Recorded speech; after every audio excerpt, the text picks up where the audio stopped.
Welcome to episode 47 of the XRM Toolcast. In this episode, I introduce Scott Durow as my new co-host, who is either going to warm the seat or maybe a permanent fixture on the show as Jonas recovers. In this show, we talk about the transition from an unmanaged mindset to a managed mindset for solutions. So if you're currently working with unmanaged solutions and you need to make the shift to managed, this is definitely the show for you. We speak with fellow MVP Benedikt Bergmann, who, like Scott, has years of experience working with managed solutions on the Power Platform. I also include a video Jonas sent to share with us, just to give a good idea of where he's at and how the stuff that comes in isn't exactly the stuff that tends to come out. And so feel free to check that out on our YouTube channel as well, so you can see him as well as just hear him. But for now, let's get started.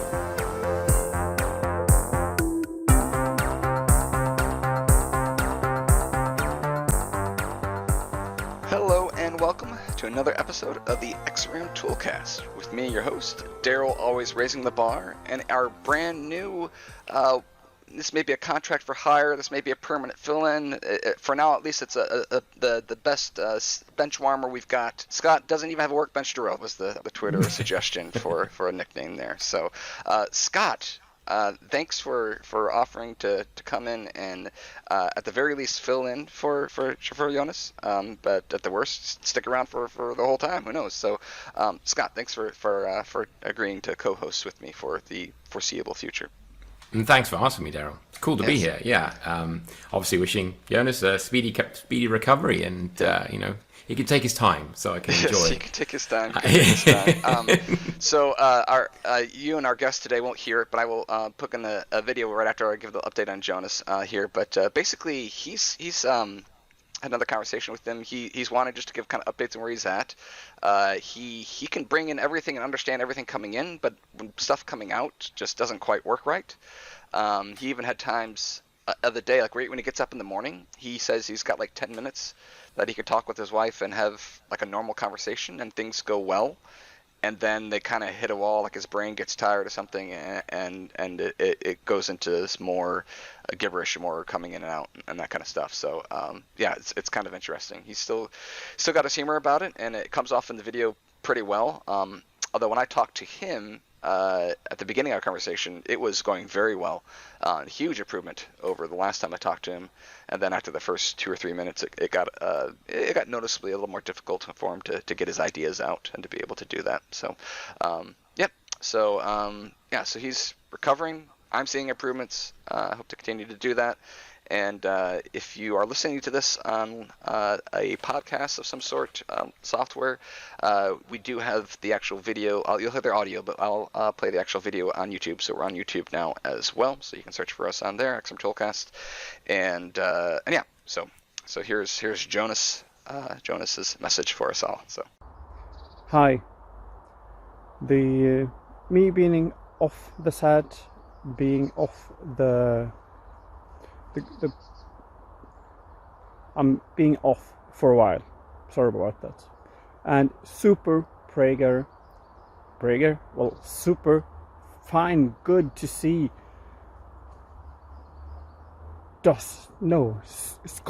Scott, and is just breaking my capes today.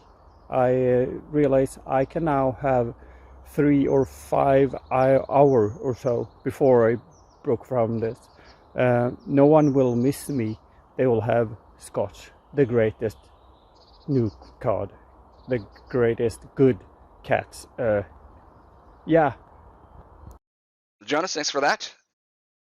I'm starting a new project, and I know I need to move into the managed solution space because I am doing something that's going to be something to resell. So it's going to be ISV sort of thing. So I know I can't do my tried and true I've used for the last decade unmanaged solutions. I've got to make the switch to managed. So I got on Twitter and I post on the forums, hey, what in my normal unmanaged way of doing things is not going to work in the managed things?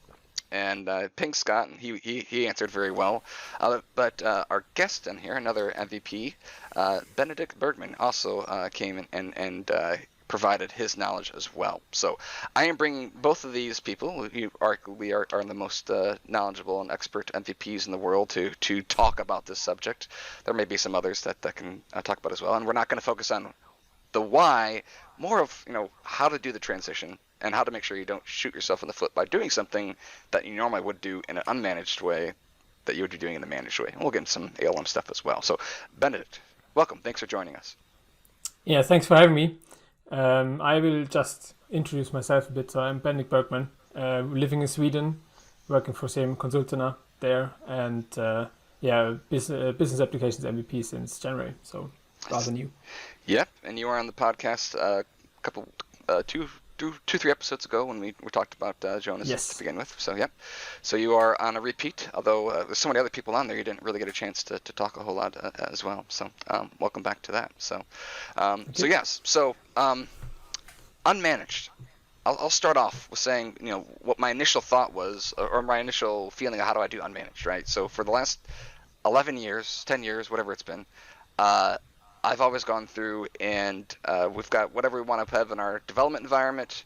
If it's a release that's coming up, I go ahead and create a solution that just contains just the bits that I want, and I move that up the pipeline. And I'm like, okay, managed solutions. Do I do the same thing? And I'm hearing from both of you, no, you do not do the same thing, Daryl. Why would you do that? That's not the way you want to do it. So the way you want to do it, why don't you explain, since it's better coming from you all, of why that's a bad idea and what you want to be doing in a managed world with migrating your changes up the pipeline. We should just say at this point that, this is a fairly emotive subject, right? I think if there was one topic that has been talked about the most, with the most heat and the most fire and the most venom over the years, it has been managed vs unmanaged. I mean, there's even like teams, I'm pretty sure people have had t-shirts printed and, and there's been sort of like hate mail going around. It is one of those things that for some reason has got people so fired up. So I have to say I was really kind of refreshed to see, Daryl, your post out there, in a very open and like, just I'm laying myself bare here. It's like, you know what? I used to do stuff unmanaged. I'm going to do it managed. What's the best here? It's just like let's reset time. Let's start from a level playing field. I thought that was quite nice, and I think that's I think that's probably about time. This does need to be put to bed. I think at this point, because it's not life and death. It's just a bit of tech, right? So. I think we all need to show a little bit more love to one another rather than getting into our respective camps and holding up placards and and fists and stuff. So there we go. I've said my piece now. Well, yeah, I think this is nice also because it's not a question of what should you use. It's I know I'm in a situation where I have to use it. So how do I do the transition? How do I do it well? And I know there's a whole slew of people just like me that are consultants that they've been doing the same way for 10 years. Why should they change? And if they at least know, oh, this is the steps to change and it's not that bad, maybe I'll dip my toe in it on purpose rather than waiting to be forced to do it. I think that's good for the whole community as well as this guy because I'm having to figure it out, and I've got you two to help do that as well. I think there's also the fact that it's come from the fact that before CRM 4 days there wasn't even such a thing as managed, and so I think there is a little bit of a divide in the community as well over the years because of the people that had done it from day one where managed wasn't a thing, and therefore they kind of saw through narrow eyes, like, what is this managed thing? And then they tried it and then they were burnt. And I think that there was a little bit of, negativity from the off about that. So that probably created that little bit of stigma, and then these new people coming in and saying, why should we use managed? Because we've done unmanaged perfectly fine for the last X number of years. So back to the thing at hand. When we are doing a managed solution push, or managed pipeline management, I guess. The whole idea in the unmanaged world is only what you need because you don't want to make any additional changes that you're not expecting. Because it's very easy for someone in a development environment to be making a change, they're not quite ready with it, they haven't fixed it, they haven't tested it at all, and then it gets put into the deployment solution, it gets pushed up the chain, and it changes something you don't want to change. Yeah, and the easiest part is usually you have someone that's working on one part of a table, we'll use the new terminology, one part of the table, metadata, and they don't want it to go, but then someone inadvertently adds that to the solution, and now all of a sudden it's all the way up the chain and you're kind of stuck with it. So so that's the reason that you do the bare minimum required. But in the managed world, that's not the way to go, correct? Why is that not the way to go, Benedikt? Yeah, so if you create different solutions and deploy them as managed, and they contain the same stuff, you will build dependencies between those solutions. Okay. So if you then later come and say, no, I don't need this any longer, there is no possibility to delete it any longer because you have it in different solutions. And it's managed, so you can't delete something which is in different solutions, or it's very hard, at least. So that's one point, and that's the main reason why you usually go with one solution, one big solution, and if you have automated deployment, so it's not a pain point that it takes time to install, because you can do it overnight, because it's either way automated, for example. And then you would go with a big solution containing everything, or you could use patches. But as we discussed in your forum thread there a bit, so patches are not the best for automation, because they change names, and for the automation you need a constant name. So I have never seen a good automated ALM process using patches. But if someone has it, just show me how. Give me the video, give me the blog. How do you do it? How does it work well for you? Okay, all right. So so let's back up a little bit for those that aren't in the managed world as much. So we have upgrades, updates, and patches, right? Those are three very specific terms. Who can give me good definitions of that? So updates are basically the same as unmanaged. So if you install an update, you will just install the new stuff and update the stuff which is already there, and new configurations, or if you change the field from or to required, for example, if you updated it, then it will be updated. Okay. An upgrade will also delete stuff which is not in the managed solution any longer. So if you have a field and you have deployed it to production, for example, and you don't need it any longer, you delete it from development and then deploy it further on. And if you do an upgrade, it will be deleted from the target environment. Not only fields, but everything you have deleted. And this is only possible if the version is higher than the version which is already in the target environment. Okay. So upgrade is really going to keep those environments in sync, and your data in sync, and your metadata in sync. Like it's going to, if this is an upgrade, this version here is the same as this version here in the environment. Where if it's an update, you could have stuff that exists in one environment but not in the other because it hasn't been removed? Yes. Okay. Exactly. All right. Yeah. See, I'm learning. And then you have patches, as you mentioned. Mm-hmm. So if you create a patch of a solution, it is basically, it's a new solution which is empty, and you can just put the stuff in you want to deploy. So a bit of the process you done with unmanaged, but it's still in relation to your base solution, which is still a managed solution. So if you then create a new version of your base solution, all the patches will be rolled together, and so it's still the same solution you deploy. So you don't create dependencies between different solutions. Okay. All right, so those are patches. And now we did have at least one person comment saying that patches are good in certain situations where they need to do hotfix stuff. That was kind of what they were designed for. But the argument that I was hearing, and I think you already mentioned, is that doing that through an automated ALM is very difficult. And why is that difficult? So the problems I have seen is that if you create a patch, they will get a new name, patch name. And in an ALM, automated ALM process, you normally target your solution by name. So if you then create a new patch, you have to go into your process in your ALM pipeline and change the target solution, so to say, because it's basically a new solution which just has a relationship to the base solution. And then it's not very automated any longer if you have to go in every time and change it manually anyway. So that's my biggest problem with it in the automated process.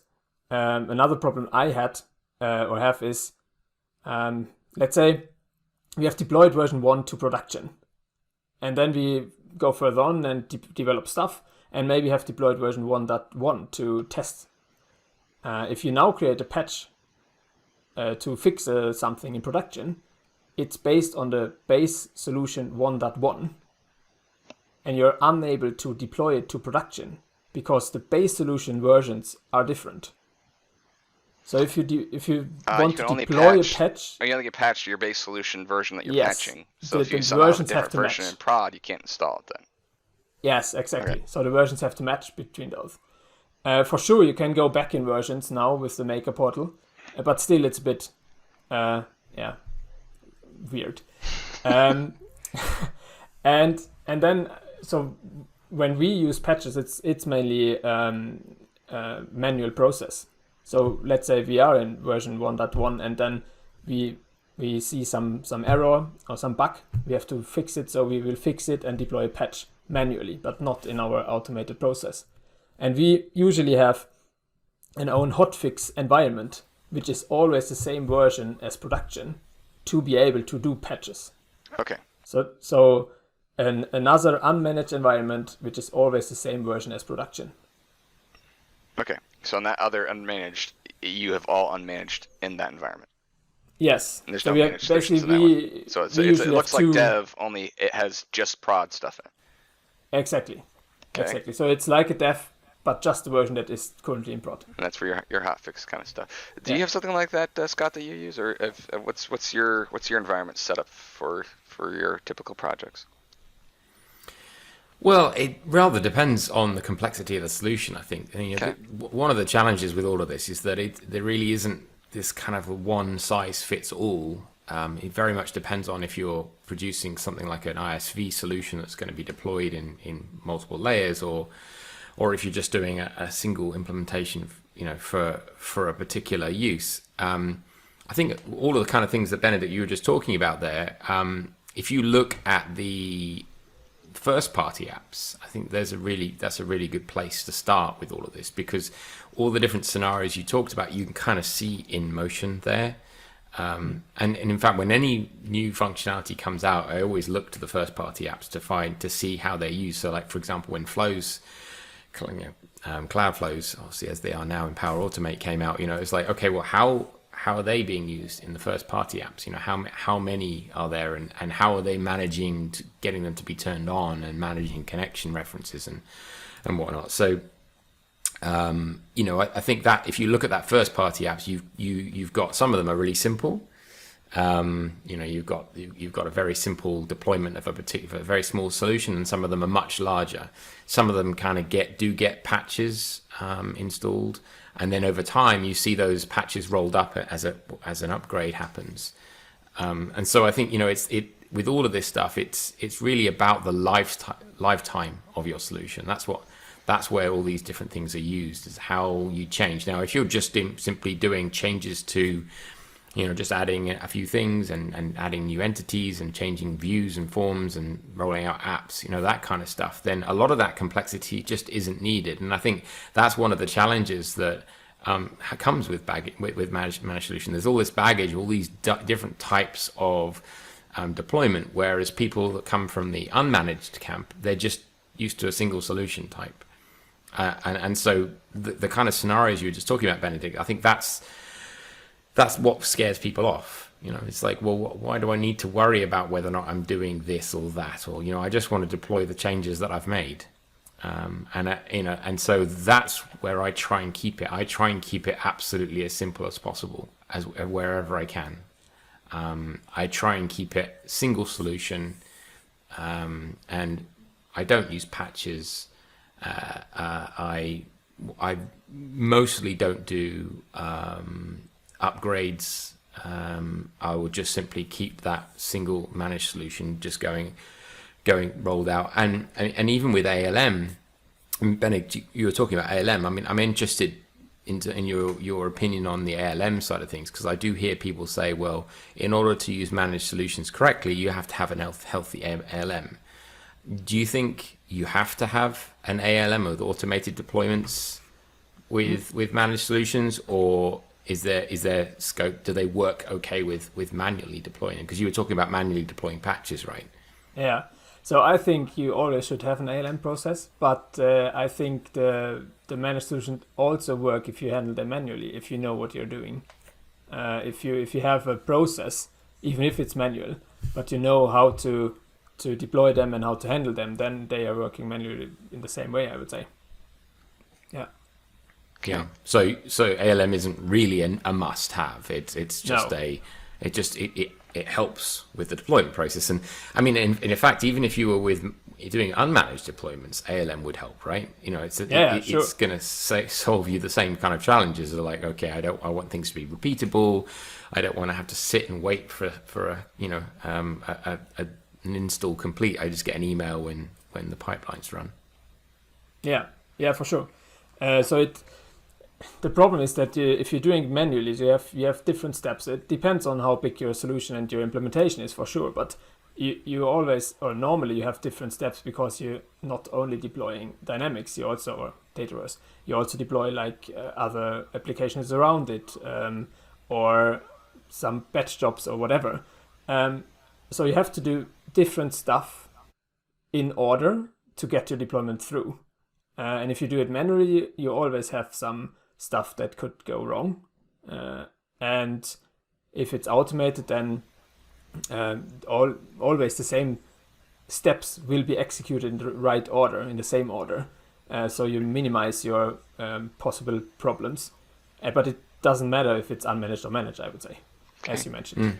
So as we talk about ALM, I have a quick question on that. Actually, it's probably a long question, I'll be honest.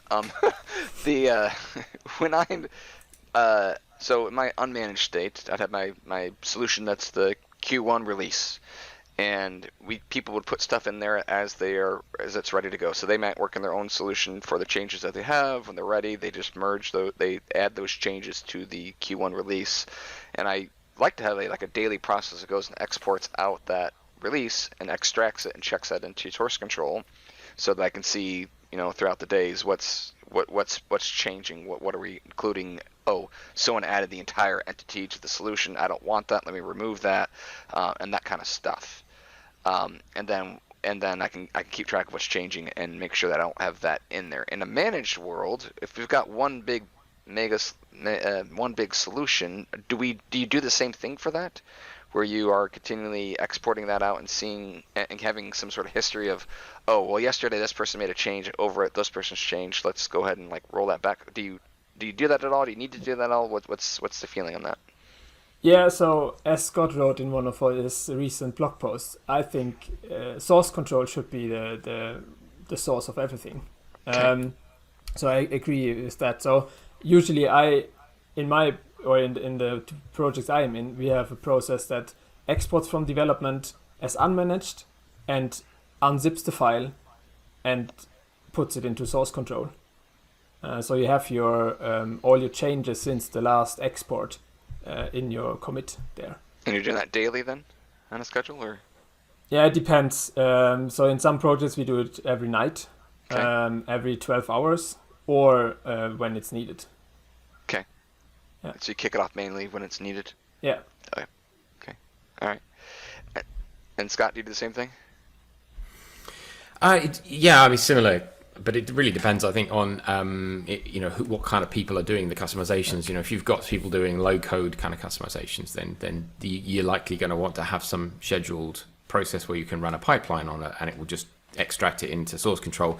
If you've got feature branches where people are doing more pro codey stuff, then that tends to be much more of a manual process where you unpack it and it becomes part of your change set. So you might commit some changes added some attributes and changes to a view alongside some plugin code, for example. So here's the plugin code change, and here's the additional attribute that I need for that plugin code, and you make that as part of a change set. And so you can then see your metadata is no different to your code. There's still things that are deployable artifacts that need to go in to be merged into your main pipelines. But yeah, certainly the scheduled export does work quite well, but I do find that having change sets linked to work items quite useful. And of course, that's the disadvantage with having a scheduled one. Is scheduled, you'd have to then retrospectively add in your work items to your pull requests and things like that. So when they commit the change set, you would have it run and export out the whole solution then to check in then? Well, more that the change set contains the metadata. So if you're doing changes to a plugin, you would also extract the metadata into your change set. So you export from your because remember ideally you have an environment per branch. So you'd have an environment where you're doing your work on, so you don't step on the toes of somebody else. If you make some changes, or they don't step on your toes. More importantly, and so you extract it out, and you've got your metadata. You can see your diff, and that's what I'm checking in. And then when that gets merged into your main branch, that's all packed and then deployed out to your build artifacts. So that would go to your QA environment then, basically. Yeah, exactly. One of the things I was going to ask Benedikt, in terms of what you were just talking about around the managed the package deployments, and you were saying how it's a bit hot fixes and things. What have you ever found any kind of problems with managed solutions, and specifically doing that kind of the alternating between upgrades, patches, and updates? Because some people are going to be listening to this, right? Very skeptical. They're going to be listening, thinking, "Well, this all sounds well and good in theory, but let's hear about this stuff in practice." Because there's a lot of, if you wind back like 5 years, there's a lot of anecdotal evidence. Like people talked about concreting stuff in. That was I concreted the stuff into production, and it's like which basically meant you could never get rid of it because there was a circular reference. But these days, Benedikt, are you finding any problems? And you got any war stories? Not with the stuff you mentioned. So for us, until now, or for me, it worked pretty well having both updates and upgrades, and as well patches, because it's still the same solution. You can do a few updates, and then the next one is upgrade, and so on and so forth. That works quite well, and Microsoft have invested a lot in this in the last couple of years. So my first project was on CRM 2013 on-premise, and that was a mess with managed solutions. They also used your approach, Daryl, with managed, which wasn't very good. You mean the unmanaged approach? Yes. Okay. All right. So for every release, a new managed solution, so now managed. they've got the same changes and 15 different so solutions. Like, okay. I don't know, 150 solutions, and all are cross-referenced, so you can never ever clear it up any longer. But at the moment, or online, I have never had some problem with this part. Where we had problems is when we want to restructure our solutions. So what we had were different solutions, one for the code, one for all the entities and so on, one for flows, and the flows was unmanaged back then. And so 4 or 5 different solutions, and then we decided, okay, that's not necessary any longer. We can merge them. And this created some problems where it was quite a lot of work to get them merged in the right order and deploy them to production so that it doesn't delete anything, or we were able to delete solutions because stuff were in 2 solutions. So this took some time, to be honest, but other than that, until now, it worked very well. We need to have more people talking about this, don't we? It's almost like we have to have people tweeting to say, "I installed a managed solution today and it went perfectly." Because we only hear about the stuff when it goes wrong. I think that's part of the problem of this. Well, I think you call it the huge thing is someone that's used to unmanaged. You don't just do the same thing in a managed solution. So I mean, I think the number one thing if you're doing this is just keep it simple. Have one managed solution, push it out, upgrade that each time. And that's the simplest thing you do. If you've got patches and stuff to worry about, be cautious and try to stay away from it. I think is what I'm hearing. But yeah, don't just take this unmanaged approach in doing that. What I also think is if you look at solution segmentation, so if you have unmanaged, you can have just, I don't know, 5 or 6 different solutions which are different areas of your bigger solution and deploy them. That's not a problem. But if you go the managed road, if you have different managed solutions, they should be in different environments, developed in different environments. Otherwise, you could create, or most probably you will create, dependencies between those two. Okay. So that's another thing. So you cannot just say, okay, we have 2 big solutions in the same environment and deploy them. So we develop 2 big solutions in the same development environment and deploy them as managed. This will most probably create cross dependencies as well. Okay. So if you have different areas, let's say you have 2 different teams working on it, they should have their own development environments, and then maybe a merged development environment where you deploy as managed, or some alien process or some process to merge those 2 or test those 2 in together. But they should not be developed in the same environment. Okay, so in my current project, it's a vertical industry they're trying to go through and create a solution for. So they have a current customer, and then they've got their own, and they're going to want to provide a current customer solution, but then they're going to want to take that and be able to resell it later partially. So it sounds like we will probably make sense that we have one solution that is what we would be, hey, this is the core, this is stuff that's not specific to the client. And then we'd have a whole new set of environments that install that core thing, almost like a Microsoft dependency, basically, where it just exists in the environment. And then you have a separate set of environments for those where, hey, this is already pre-installed, so that you never have a case where you've got one referencing the one that it shouldn't. So the core should never be referencing the specific should be referencing the core. Yeah, exactly. And we have 1 or 2 ISV solutions as well. And there we do it like you said. So we have one environment where we develop our product core, and then we deploy this one as managed to the other development environments where we develop our other ISVs.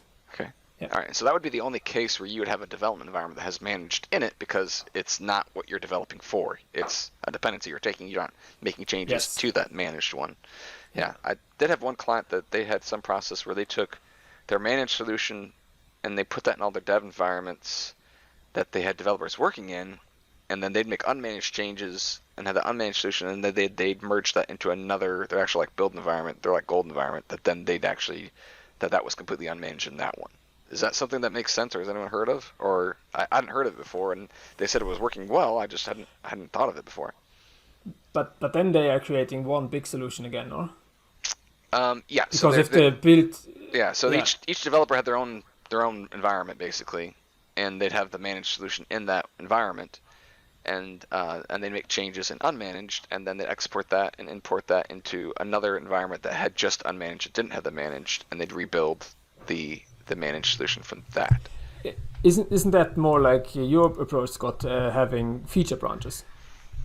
There you also have some the base development as managed in it, or? Yeah. I mean, it sounds like they would have had to have hacked the solution otherwise, because it would complain about the dependencies wouldn't be there.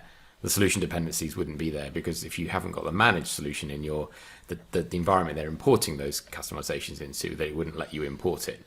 So if I have a managed entity, a brand new custom managed table, and I add a column to that table, an unmanaged solution, and I export out that change, and I import it into another environment that has the unmanaged version of that, wouldn't it just accept that table exists and add in the metadata for that new column? Wouldn't that work, and then be able to export that as managed? Well, when you export things, it will also it will give you missing dependencies. So there's a whole list of things that it will say. And those dependencies say whether or not they're managed or not? Yeah, they're just basically a solution. Well, does it say if it's managed? I'm not sure if it says if it's managed or not, but it gives a specific solution dependency that has to be imported. So it's not something I've ever tried to do, making sure the solution the same.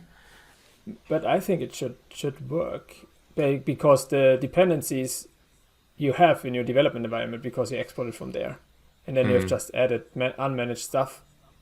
So I would say it should import.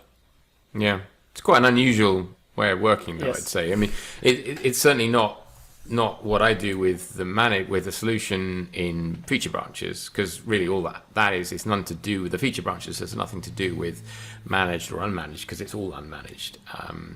What you're doing is you're branching your solution that you're working on, and the metadata that's in source control is unmanaged metadata. It doesn't get converted to managed until the deployment pipelines. So the dependencies that it takes in that solution is really down to how you set your environments up. But yeah, I mean, possibly Benedikt, maybe as long as you have your solutions the same in all the different environments, and if it doesn't reference if it's a managed or unmanaged solution, then yeah, perhaps it does work. But it's certainly an unusual approach, I think. A problem could be if someone deletes stuff which you're taking a dependency on. Yeah. And it got deleted from the development environment, and you try to install your solution, and the dependency is not there any longer. Because you have an old version of the development environment in your own environment. All I know, the first time I tried using managed solutions was 2012, and I had someone else. I was just a brand newbie to this Dynamics CRM world at the time, and now Dataverse world. And so someone else was the lead on that, and they took the managed solution we deployed to prod, and then they deployed it to our dev environment, and didn't have a backup of the unmanaged, and so we shot ourselves in the foot really badly. So when the person explained it to me, I was like, oh, that feels like this, and I was getting really, really kind of scared about it. But it sounds like maybe it'll work, but maybe, and okay, all right. So it's not necessarily the first thing to try, is what I'm hearing. Although it could work just fine. No, exactly. That's one thing you could do wrong here is if you have unmanaged stuff and you deploy a managed solution which contains your unmanaged stuff, it will be changed to managed, those components. So don't try to import your solution as managed to a development environment. Yep. Because then the development environment is basically lost, or you don't have the unmanaged It's unchangeable. any longer in an environment. If you don't have it in source control, then it will be hard. Yes. Okay. There's that little checkbox on the Power Platform build tools that says import as managed, which is it's not a very good name for it, but it says import as managed, because what it will do is if you have an unmanaged customization and you import the same customization from a managed solution, it will convert it to managed. So it's not like that. That doesn't mean when you import your unmanaged solution, it's going to magically make it managed. You have to be importing a managed solution, and if it finds a customization like an attribute that's in that solution that's unmanaged in the target, it will convert it in the target to managed. So that's quite a good way of moving from an existing unmanaged environment up to a managed infrastructure. But a lot of people talk about the fact that they can't move a managed environment back into development. That's one of the pitfalls people cite quite commonly of why they don't want to use managed. And so, I think that goes back to what we were just talking about ALM, in the fact that actually good ALM and healthy practices around environment management is an important priority. If you get into a situation whereby the only way to recreate your development environment is taking a copy of production, then you are stuck if you're using managed solutions. And I think that probably to me is always the place that people, they can't get past. It's like, okay, well, I've had a partner do some work for me, and we've got it in production, and I want to do some extensions, but the partners, I no longer have a relationship with the partner. What do I do? Do you have a kind of story for that, Benedikt?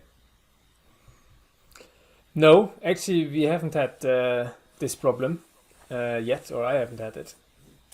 So unfortunately, not. No. Okay. Have you had this problem earlier? Or? Yeah, I've seen this problem lots of times. It's not just managed. This is the thing: is if you've got plugins, right? Then you have exactly the same problem. And one of the things that the product team talk about managed solutions is it's kind of like the binary. It's like a compiled binary, the equivalent of, obviously with a lot of caveats. So if you have some plugin code and you've had a partner build you a plugin and they deploy that to production, you can't just simply take a copy of production and start working on it because you don't have the code. So it's, in a sense, it's making that managed solution just like the same way as in a compiled assembly. And really, there's no after the fact way of sorting that. I mean, there are some hacks to sort of convert a managed solution into an unmanaged. But I wouldn't vouch for its deployability going forwards, on top of the existing production.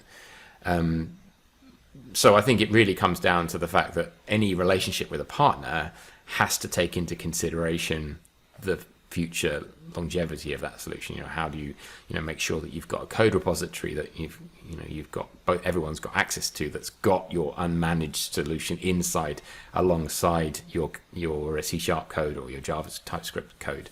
And it kind of goes back to my mantra of saying everything is code, right? Everything. You just have everything in a way which you can manage it through code. And that way you don't ever get to that problem where you've got stuff in production, you can't edit it. So if everything's code, Scott, you don't actually you don't export out your managed solution from your dev environment. You build your managed solution from the source control using the solution packager, correct? Well, what you do is, what I do, there are other ways of doing it, but I unpack. Yeah, but you're Scott Giroux.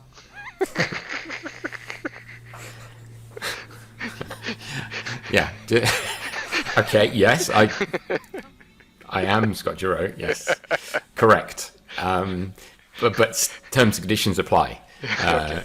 Your mileage may vary. Your house may be at risk if you don't keep up repayments. So there are so many different ways of doing the same thing. But I unpack stuff as unmanaged into my source control because I only want one version of it. If I export a solution, I don't want to see a managed version of that form and an unmanaged version of that form. I don't want to see that kind of duality. When I make a change, I see it in two different places because I want to be able to do a diff against production, my production release branch, and see, well, this is what I'm changing, not this is what I'm changing. Oh, and that's what I'm changing, but the managed version of what I'm changing. So when I build my solution, it's a case of taking out source control, packing it, deploying it to a build environment, which can just be, a throwaway environment, and then exporting it as managed from that environment. Other ways people can do it is you can export as both managed and unmanaged and put it in source control, and then you don't need that. It's really down to how you want to see your diffs in source control.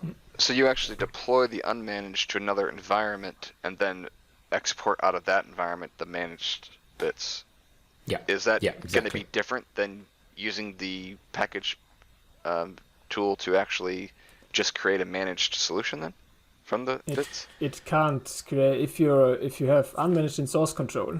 The packager you have with the Power Apps build tools can't create a managed out of it. Oh. You have to deploy it somewhere Exactly. and export it as managed. Oh, okay. Yep. All right. Yeah.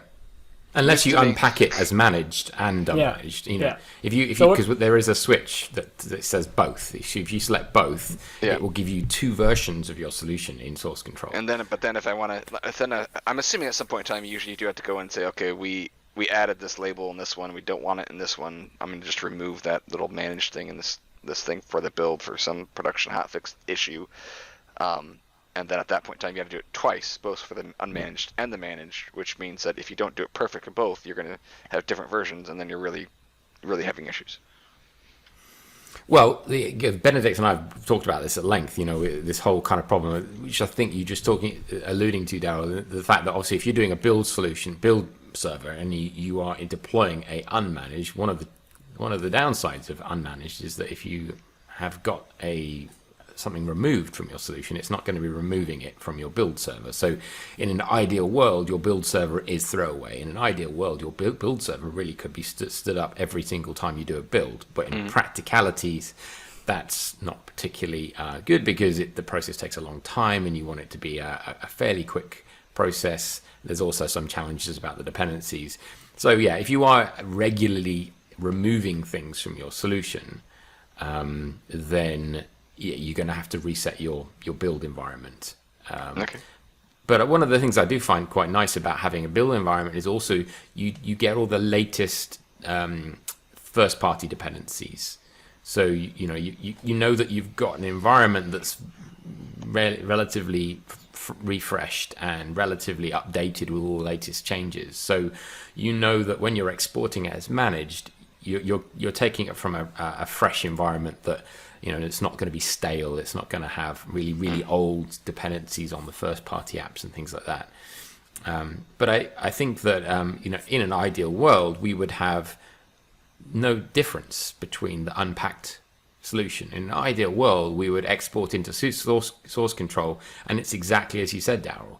You can choose to build it as unmanaged or managed from source control. That is absolutely the ideal world, and I hope that we'll get there one day. But where we are at the moment, it's different from both managed and unmanaged when you export it. What we have done several times is we had the same problems as we talked about earlier, Scott, with the just-in-time environment. To fire it at the moment, it's not really possible to fire it up when your pipeline is running, because, as you mentioned, it takes too long time. We often have to install a different language, which could take hours to install. Then, if you have ISVs or, let's say, marketing, there is no automated way of installing and configuring a marketing environment to your Dataverse environment. So those are our problems you have with firing it up in your pipeline, or you probably have. So in some of our projects, we exported as unmanaged and unzip it and save it in our source control, and then export it as managed and having this as an artifact in our pipeline, so that our deployment pipeline can take this artifact and deploy it further on, with all the pros and cons which comes with this approach. Yeah. Okay, so if you're on a project that has 2 developers, I'm hearing that you need one development environment. Theoretically, they could be working in that same environment together as long as they're not stepping on each other's toes, if you manage that, if it's possible.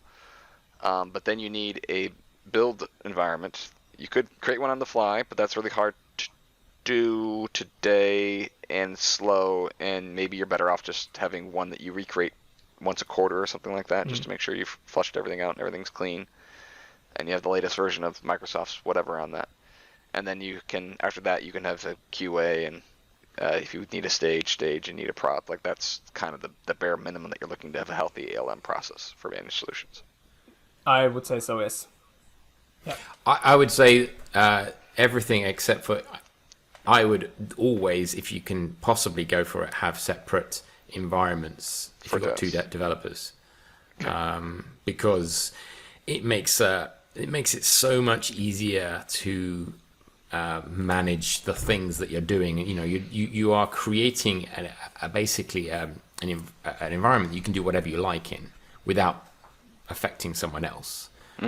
Because when you export your metadata, you want to know that the metadata changes that you're seeing are because of the work that you're doing, not here's the metadata changes I've made, and now there's a load of stuff that I've got no idea what that is.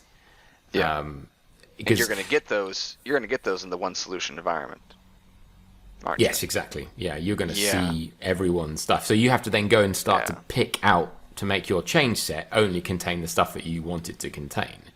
So now that I see that you have a lot more issues with keeping those things separate when you're dealing with managed versus unmanaged, because you're still just doing that single solution in the managed world. And so you are going to get their changes whether they wanted to give them to you or not, and you either have to manually remove them in the source code, or just create another environment. Environments are cheap, developers are expensive, right? Yeah, exactly. And remember, bearing in mind, they're on branches, so that the final commit is that pull request merge, where you've got two things coming in, and even if it's just a single development environment, you've still got that final barrier to say, let's look at the diff between the last time we released and this release and see what's in there. So if you at that point you can start to say, well, actually we don't want to deploy that, so you can start to unpick it, even if that's a case of doing something directly in a solution or reverting a change set and then recommitting a different version of the solution. But you have that last gate, that quality gate, where you can say this is what's going in to stop those things just simply slipping into production where you didn't mean to. Because we've all been there. It's like, how did that view get there? I made that view as a little experiment, and it should not be in production. Why is it in production? And so when you want to so you have a feature that you're working on, you have your own environment to do it in, you've checked that into the source control. Someone else has a feature as well, they've checked in. So you need to refresh your environment that's based on that feature. Do you refresh it? Do you just do like a copy from your build environment? Or do you do a copy from your like dev gold environment? Or what do you do a copy from to refresh that developer feature environment? So I would deploy it from source control then. As well, because you merge your pull request into source control, so you have the greatest and latest in your main branch, and then you can deploy it from there to. So you completely rewrite the solution, the environment, and then just deploy the brand new bits from the checked in one, rather than copying an existing environment. Yeah, because everything is code. It goes back to that same old thing. Not everything. Code. We have some data configuration and test data stuff that's kind of nice to exist as well. So but again, make it. Well. And absolutely. That's part as a data migration tool, so you just run through to it. All right. Yeah, everything should be in there, and you know that. And again, another post I did was treating environments as cattle, not pets. You don't want to be stroking your environments and giving them little treats and little tidbits. You want to be saying, we can just delete this environment, and we can create another one because we're not attached to it. So Benedikt, when Scott says everything is code, he's not kidding, right? No, he's not. No, he's not. Yeah, I can see that. Oh man. So we've been going at this for a while now. I could go at this for another 2 hours, but I know you guys can't, and I know that our listeners probably would. They may love us a lot, but I'm sure they don't love us for like 3 straight hours worth of talking. So let's draw this to a close. Anything that we are missing, any pitfalls that someone going from unmanaged to managed would be missing that we haven't talked about already? No, not that I come up with. So different environments for different solutions, one big solution. And everything's maybe code. Just everything's code. Cattle, Update not pets. Updates exactly. Yeah. It's like there was a picture of someone. It was like a media post, and they had a picture of a cow, and the post said, "How could people eat these things?" And then someone posted beneath it, "Are you saying like you're a vegetarian, or are you looking for recipes?" I think that was the question. That was kind of funny. So if when it comes to your environments, they're cattle, not pets. Yeah. Okay. Yep. All right. Yeah, I think it's one of those things that it's because it's so different to the unmanaged deployment, as as Daryl, as you were talking about earlier, where you're creating little tiny solutions, and the solutions were typically, I see people have a solution per sprint, all of those kind of things. These are all the changes that we've made in this sprint. Therefore, we know what. And so, I think my final point would be that you can still do that. So you can, if you're using small solutions for sprints, that's fine. You can still create those solutions. It's just that the vehicle for getting it into production should be a different mechanism. You don't treat those two things as the same thing. I mean, I do it. I have projects where I have solutions that just contain all the changes that we're working on for a particular feature, just as a convenience thing for nothing more. It's like, okay, I don't need to go into a solution and filter through all these tables. Look, these are the tables to do that I'm affecting with this particular feature set. It's just that the vehicle for deploying it is on a separate route. And so, and another thing I'd say is that just try it. Don't try it in production. try it in an experiment. If you're worried about it, just spin up some environments, because they're, these days then you don't have to pay for them. They're just part of the, your capacity, and give it a go and play around with some scenarios, and I think you'll find that actually it's not as scary and as prone to problems as perhaps history would tell. All right, awesome. Well, Benedikt, if people have any questions, if they want to get a hold of you and talk to you more, how could people do that? Either via Twitter, it's @BergmannBiene. Maybe I sent the handle to you, so you can leave it in the show notes. It'll be in the show notes, yes. But, okay. And then it's via my blog, Benedikt Bergmann. That's EU, is it? Yes. All right. Cool. All right.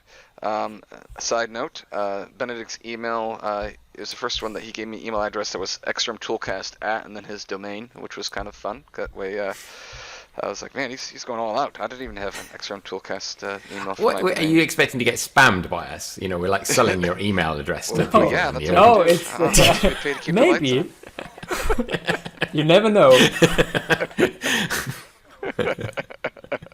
But no, now we're giving it out publicly, so hang on a minute. We're being framed here. Well, Benedikt, thanks for joining us. I appreciate it, and I appreciate the comments you put on my posts. I'm sure I'll have more posts in the near future of, all right, I got to that baby step. Now what's my next baby step? So I'll be sure to ping you on that. Scott, if people want to get a hold of us, how can they do that? Certainly. So at cast@xrmtoolbox.com if you want email, or Twitter @xrmtoolcast, and LinkedIn are the same. LinkedIn. Awesome. Would be good to hear from you. Awesome. All right.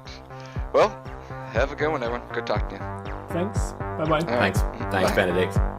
Cheers, Daryl. This has been the XRM Toolcast with Jonas Rapp and Daryl Labar. If you have any questions for Jonas or I, or suggestions for future episodes, please send them to cast@xrmtoolbox.com or tweet to XRM Toolcast.